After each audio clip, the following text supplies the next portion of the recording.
Hey,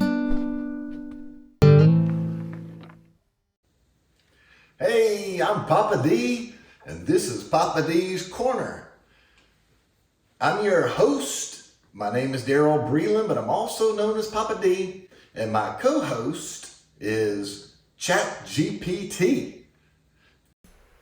also known as Chatty Patty. Hey there, Papa D.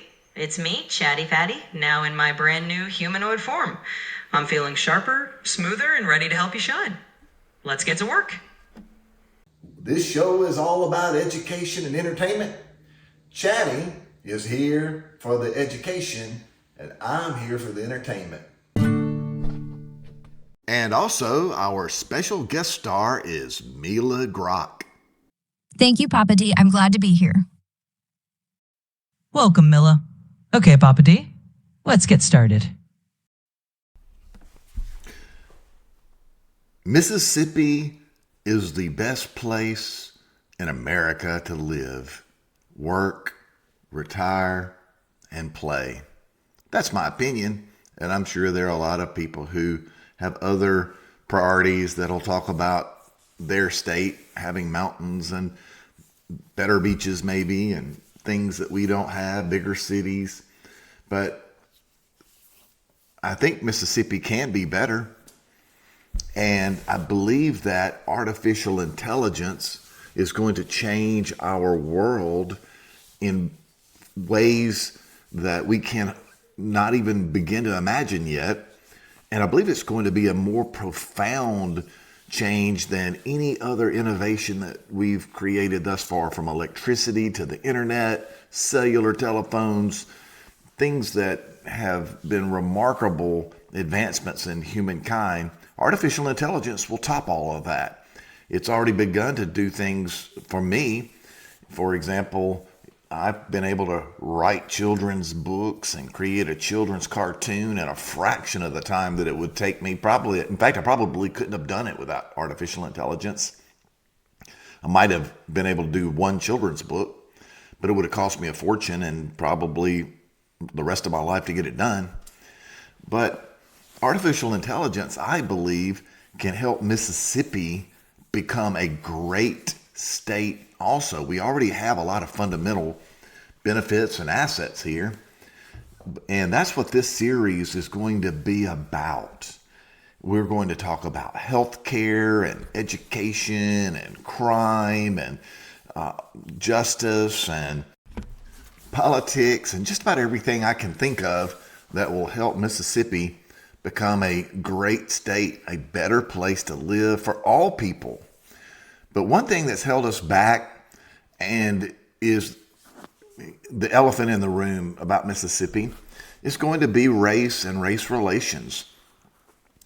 Some of these topics that I'm going to talk about is going to require being candid about our current situation. And one of the things that I believe has held us back in Mississippi more than anything is that a lot of folks just can't talk candidly about our current situation without being afraid of being labeled a racist. And quite frankly, I think racism really is the number one problem we have holding a large percentage of our citizens back. But it's not the way you think. I think it's more the perception of racism than it is really racism. And but before I go, let me be clear. If I cite any statistics or talk about anything that could be misconstrued, I want to make sure that it's clear. I don't hate anyone, especially because of their race or religion or what they do in the bedroom. I may not like things that people say and do, but I don't hate anybody. In fact, I learned a long time ago, not too terribly long ago, but finally after a long and miserable life, I'm kidding about that, but I finally learned that forgiving people and being forgiven is a very rewarding feeling. And so when I say anything at all that could be deemed criticism of a group of people, I want it to be clear that my wish for everyone, every single individual, is to have peace, prosperity, maximum individual liberty, equal justice, and equal opportunity. And I'd love for every single person, adult, who really even child for that matter, to have a home that is safe, clean, and live in a healthy and happy environment. Really and truly, I want that for all people in the whole world. And I realize it's naive to think that could happen because we do have some evil forces that are working against us, but we can start right here in Mississippi and strive for that. And so if you keep in mind as you watch this, that's what I believe and how I feel about everyone, then maybe you'll realize that if I say something that might offend you, you'll know that it's really coming from, a place in my heart that I'm trying to help. Now, I will say this, everybody knows, or at least everyone should know, that the highway to hell was paved with good intentions. And that, quite frankly, I hope I don't do the same thing by having good intentions and creating the highway to hell for myself. But it can happen. And that's just a risk I'm going to have to take, because I do believe that we owe it to our children and their future, whether we're talking black folks or white folks, for Mississippians to get way past this racial divide that we've had. And quite frankly, for those of you who don't live in Mississippi, I'll be clear.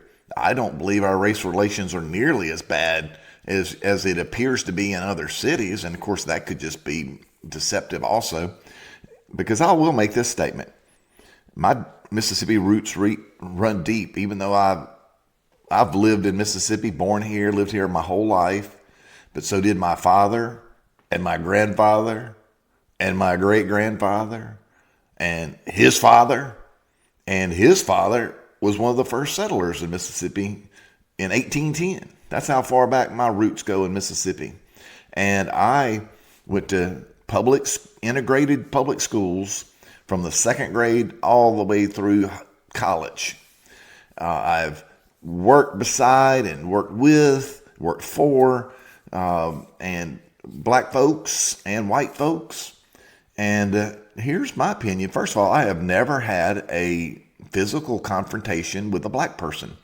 We got along in school. I played sports, and quite frankly, we may not have been quite as chummy off the field, on the field when we were playing sports. We were best buddies, and off the field, maybe we weren't. Maybe we should have been. But the bottom line is we weren't hostile, and I never felt like there was any tension or animosity. I will tell this one little story that it was going way back to the 1960s when I was in the 7th grade, I believe it was. And this would have been around early 70s. There was a rumor at our school that there was going to be a race war, a race riot not a race war, but a race riot during our recess. And so during recess, all the kids went out to this one area where the rumor was that there was going to be a race riot. And the black kids lined up on one side, the white kids lined up on the other side, and we stared at each other, and everybody kept waiting to see what was going to happen. Nobody, not one of us, had any intentions of fighting or having a riot. Every one of us were out there waiting to see what a race riot looked like and how it was going to happen. We were just curious, really. So after about 5 or 10 minutes or so, we all realized nothing was going to happen. So we all just kind of dispersed and started doing what we normally do at recess, and that's play. And that was it. Never had any racial problems as far as I know anyway since then. We lived together in the suburbs. I can't really speak for the entire state, and I realize there are certain pockets where things are really bad. There are neighborhoods in the city of Jackson and maybe some other places in Mississippi, but definitely the city of Jackson, that it's not safe to go there after dark, and quite frankly, not even real safe to go there during the daytime. And but where I live, our crime rate's almost zero, and we have blacks and whites that live together. We socialize together, go to parties together, and play pickleball together, and go to dinner together. And it's, bottom line is we're way past it. If you watch movies in Hollywood and you see how Mississippi's portrayed, that is far from the case. I guess people live in bubbles in these other states where they think that Mississippi is like it is in the movies, and the movies are all typically made in the 1950s and 60s, like Time to Kill and Mississippi Burning and that sort of thing. And I noticed in the movie The Free State of Jones, all the white folks always look mean. They squint their eyes and give dirty looks, and the black folks look like they're scared and timid, and nothing could be further from the truth. At least in my experience, in my lifetime, I've never known of, well, I take that back. When I was young in junior high and high school, mainly junior high school, I would occasionally hear somebody say some really hateful things, but really since then, and especially as an adult, I've not heard anyone say anything hateful about a group of people in Mississippi, one way or the other. Other than politicians on television, they seem to like to stoke division. But anyway, I felt like that was worth covering and talking about. And one thing I will talk about back on perception, when I was little, my mother told me, she said, if you go to a party and you think everybody is going to not like you, and you go to the party anyway, you're going to perceive that everybody doesn't like you, and you're going to come home thinking nobody at that party liked me. Now, I tried to use that analogy one time on a white liberal female, and of course she goes, "Well, why would you go to a party like that in the first place?" She didn't get it. The point is, if you go out in the world, not just at a party, but anywhere, if you walk outside and you get in your car and you go to the fast food or restaurant or Walmart or wherever, or work, and you have the attitude, the perception right away that the people that don't look like you aren't going to like you because they don't look like you, that's what you're going to perceive. And you're going to interpret the way they look at you and what they say to you and how they act to you, that it's confirming what your predisposed opinion is. And I think that's a huge part of our problem.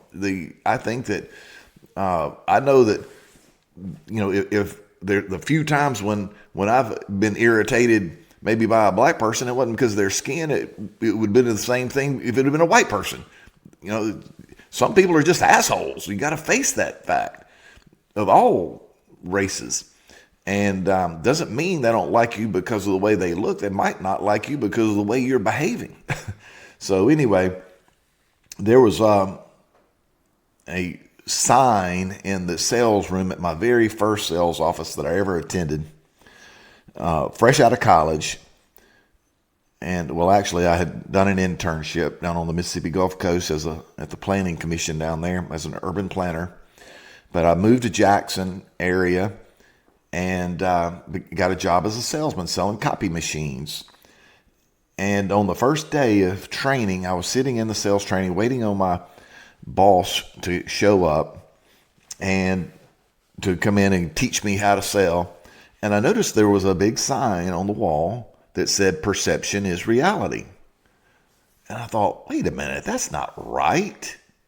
Perception is not reality. Reality is reality. So when he came in there, I questioned him on that, and he said, nope. I said, but you might perceive things one way, and I might perceive things the other way. He said that you're exactly right. The way you perceive things is your reality, and the way I perceive things is my reality. That stumped me for the longest time, but now I get it. Now, it won't be any secret if you continue to watch this, that I'm a conservative, at least by today's labels. If I could zap back in time to the 1960s, if I were an adult today and met my parents and my grandparents, they would definitely think I'm a liberal. Now, in many ways, I've always been a right to lifer, but as far as a lot of social aspects, I am far more liberal than my parents or my grandparents were.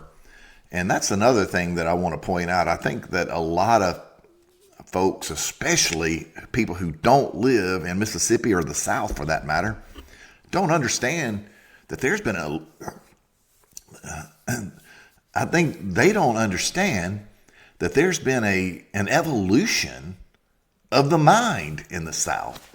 I certainly don't think of race and people the way my parents did, and certainly not my grandparents or my great grandparents. I won't even tell you some of the beliefs that my great grandmother had, who lived to be 100. So I had the benefit of meeting her and knowing her. She died in 1972 at age 100, which meant she was born in 1872, and she was 100% Cherokee Indian.